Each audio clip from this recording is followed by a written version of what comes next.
আসসালামু আলাইকুম রহমতুল্লাহ। মাত্র 2টি উপকরণে চকলেট কেক রেসিপি আপনাদের সাথে শেয়ার করব।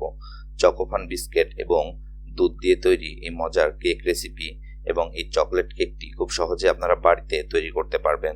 তো চলুন রেসিপিটি আপনাদের সাথে শেয়ার করি। আমি একটি চকোফান বিস্কিটের প্যাকেট নিয়ে এসেছি। এটা একটি বড় প্যাকেট, বাজারে এটি 10 টাকার প্যাকেটেও কিনতে পাওয়া যায়। সুতরাং আমরা বলতে পারি 10 টাকায় কেক। তো নিয়ে নিলাম বিস্কিটগুলো।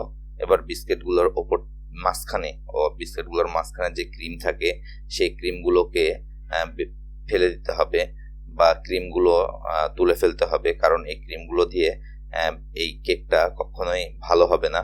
সুতরাং একটু কষ্ট হলেও সবগুলো বিস্কিটের মাঝখান থেকে এই ক্রিমগুলো বের করে নেবেন এবং বের করে নিতে যে খেয়াল রাখবেন একটু ভালোভাবে যেন সব ক্রিমগুলো উঠে যায়।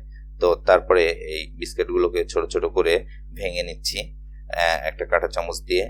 ভেঙে নেওয়ার পর এটি একটা ব্লেন্ডারে দিয়ে ব্লেন্ড করব। আপনারা চাইলে এটা অন্যভাবেও ব্লেন্ড করতে পারেন, হেমন্দিস্তা বা পাটায় পিষে পিষেও এটি গুঁড়া করতে পারেন, কোনো সমস্যা নাই। তো ব্লেন্ড করা হয়ে গেলে দেখাচ্ছি এই বিস্কিটটা খুব শক্ত না, খুব সহজেই গুঁড়া হয়ে যাবে। সুতরাং আপনারা এই রেসিপিটি বাসায় অবশ্যই তৈরি করবেন। এটি সবাই পছন্দ করবে এবং এটি চুলায় বা ওভেনে যে কোনোভাবেই তৈরি করা যায়। তো দেখুন আমি ঢেলে নিলাম এই গুঁড়া গুঁড়া বিস্কিটগুলো। তো তারপরে এখানে মিক্সড করছি দুধ। অল্প অল্প করে দুধ মিশ্রণ করতে হবে, কারণ এখানে কতটুকু লাগবে সেটা আসলে আগেই বলে দিতে পারছি না। আমার মোটামুটি এই এক প্যাকেট বিস্কিটের জন্য লেগেছে 1/4 কাপ। তো তারপরে মোস্ট ইম্পর্টেন্ট একটা এলিমেন্ট যুক্ত করছি, সেটা ইনো। আপনারা চাইলে এখানে বেকিং পাউডারও যুক্ত করতে পারেন, অথবা এই 15 টাকার ইনো নিয়ে এসে 3টা কেক তৈরি করা যাবে। তো এই কেক থেকে সামান্য পরিমাণে ইনো দিয়ে নিলাম এবং সামান্য দুধ যুক্ত করতে ইনোগুলো ফুলে উঠেছে। তো এটা একটা আসলে অ্যাসিড, যার জন্য পানির মিশ্রণ পেলে এটি ফুলে উঠতে থাকে বা এখান থেকে বুদবুদ উঠতে থাকে। তো এই ইনো, দুধ আর এই বিস্কিটের গুঁড়োগুলো খুব ভালো করে মিশিয়ে নিচ্ছি, আর কিচ্ছু লাগবে না, এটাতেই তৈরি হয়ে যাবে মজাদার কেক। একটা বাটি নিয়েছি, বাটিতে ভালো করে তেল ব্রাশ করে নিব, একদম ঝাঁকানাকা করে, যেন কোনো জায়গায় ফাঁকা না থাকে। তেল ব্রাশ হয়ে গেলে এই কেকের ডোটি দিয়ে দিচ্ছি বাটিতে। কেকের যে ব্যাটারটা এখানে দিলাম সেটা একটু ভালো করে বাড়ি দিয়ে নিব, যেন কোনো ধরনের এয়ার বাবলস না থাকে।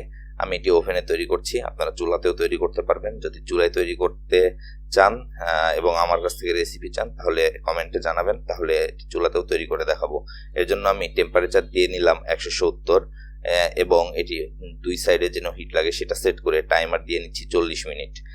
40 মিনিটেই আশা করি কেকটি হয়ে যাবে। এ পর্যায়ে বাটিটি দিয়ে দিচ্ছি এই ওভেনের ভেতরে এবং দিয়ে 40 মিনিট ধরে অপেক্ষা করব। তো এই ফাঁকে বলে নিই, যারা আমাদের চ্যানেলের নতুন ভিউয়ার্স তারা অবশ্যই আমাদের চ্যানেলটি সাবস্ক্রাইব করবেন এবং আমাদের ভিডিও ভালো লাগলে বন্ধুদের সাথে শেয়ার করবেন। আর মোস্ট ইম্পর্টেন্ট একটা কথা, আমরা আসলে কষ্ট করছি বা পরিশ্রম করছি, আপনাদেরকে অনেক ভিডিও এনে দিচ্ছি। তো দয়া করে আমাদের বিষয়টি একটু খেয়াল করবেন। তো এই যে হয়ে গেছে, দেখুন কত সুন্দর হয়েছে। এটা ডিমল্ট করে দেখাই, এই যে মজার, এই একদম এপাশে দেখুন কত সুন্দর চকলেট কেক হয়ে গেছে। এটা বাচ্চারা যে কি পছন্দ করবে, ফ্লেভারটা দিচ্ছে অসাধারণ। যখন এটা ব্রেক হচ্ছিল ওভেনের মধ্যে খুব সুন্দর একটা গন্ধ ছড়াচ্ছিল। তো হয়ে গেছে, এবার এটাকে কেটে দেখাচ্ছি। মাঝখানটা কেমন হয়েছে সেটা দেখলেই বুঝতে পারবেন, এবং তৈরি করবেন কিনা এটা আপনার ডিসিশন। তবে আমি রিকোয়েস্ট করব অবশ্যই একবার ট্রাই করবেন এবং কেমন হচ্ছে আমাদের জানাবেন।